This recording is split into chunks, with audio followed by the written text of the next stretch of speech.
बिस्मिल्लाहिर्रहमानिर्रहीम। मैं मोहम्मद सादुल्लाह बलोच, उम्मीदवार कौमी इसम्बली NA 97, इस बात का हलफ देता हूँ कि अगर अपना NA 97 से मैं अपना कामयाब होता हूँ और मैं अपना कौमी इसम्बली में लोगों का मुंतखब नुमाइंदा बनकर जाता हूँ, तो मैं हल्फन कहता हूँ, ये अपना कलाम पाक को, अल्लाह और अल्लाह के हबीब को हाजिर नाजिर जान कर कहता हूँ कि मैं अपनी पार्टी के साथ रहूँगा और अपनी पार्टी के फ़ैसलों का एहतराम करूँगा।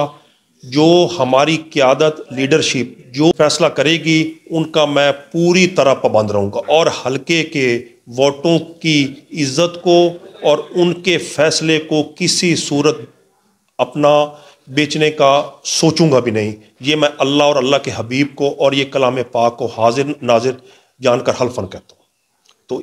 तो आपने अब पाकिस्तान तरीके इंसाफ का साथ देना है, आपने खान साहब का साथ देना है और इंतखाबी निशान सोफे को याद रखना है। अब ये मेरा नहीं आपका निशान है। आपने पूरी स्ट्रगल के साथ कोशिश करनी है और यहाँ से पाकिस्तान तरीके इंसाफ को कामयाब करवाना है। पाकिस्तान जिंदाबाद, इमरान खान जिंदा।